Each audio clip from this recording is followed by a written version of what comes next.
Hello everyone, আসসালামু আলাইকুম। কেমন আছেন? আশা করি সবাই ভালো আছেন। এই যে রান্না বাড়া করতে চলে আসলাম আবারও। রান্না ছাড়া তো কাঁচা খেতে পারবো না, ওই জন্য রান্না করতে চলে আসলাম। আর মেয়েদের জীবন তো বেশিরভাগই মনে করেন রান্নাঘরেই কেটে যায়। এটা রান্না করো, এটা খাও, এটা রান্না করো। একটু আগে নুডলস রান্না করছি, দেখেন নুডলস নিচে পড়ে আছে চুলার পরে। আমার ছোটো ছেলেটা ভাঙছে, এই জন্য এগুলো দিইনি। ও আবার কাঁচা লুডুস খেতে পছন্দ করে। যাই হোক, এই যে আজকে গরুর মাংস রান্না করব, এই জন্য আলুটা ভেজে নিলাম হলুদ লবণ মরিচের গুঁড়া দিয়ে হালকা। আর এই যে পেঁয়াজটা ভাজতেছি, এর মশলাটা বোনা করবো। গোটা মশলা দিয়ে দিলাম, পেঁয়াজটা লাল লাল হোক, এদিকে মশলাটা করে নিই।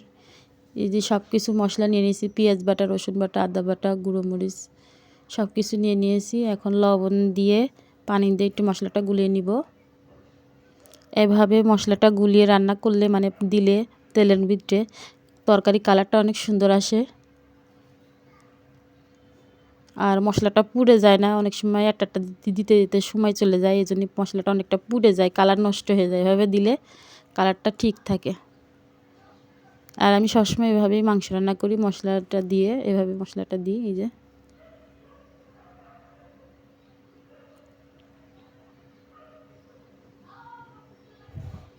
মশলাটা ভুনা হয়ে গেছে। এই যে গরুর মাংস কেটে ধুয়ে পরিষ্কার করে নিয়েছি, এবার দিব।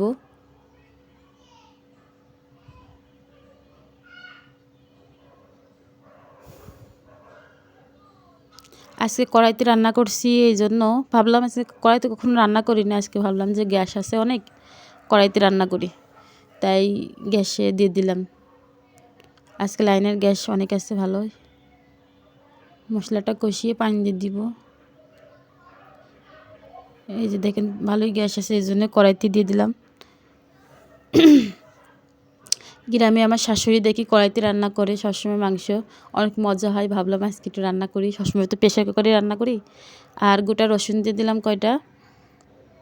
আর এই যে ভাজা রাখা আলুটা দিয়ে দিব, ভেজে রাখছিলাম। নতুন আলু তো, এই জন্য অল্প অল্প পানি থাকতে থাকতে দিলাম, এগুলো তাড়াতাড়ি সিদ্ধ হয়ে যাব।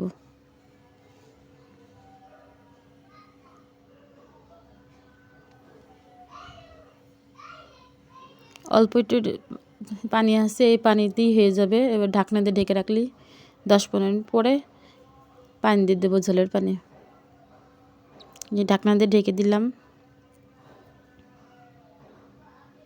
এই যে গরুর মাংস হয়ে গেছে কষানো, এবার ঝোলের পানি দিয়ে দিব। আর আজকে একটু মার্কেটে যাব, প্রতিদিনই মার্কেটে যাওয়া পড়তেছে এটা সেটা কেনার জন্য।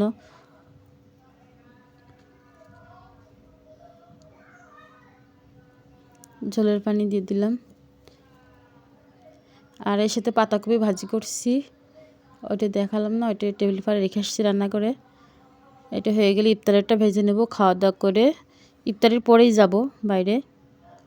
এই যে গরুর মাংস রান্না হয়ে গেছে, কত সুন্দর কালার আসছে দেখেন। বেগুনিগুলো ভেজে নিব, এই যে বেগুনিগুলো দেখেন কত ফুলকো ফুলকো হয়।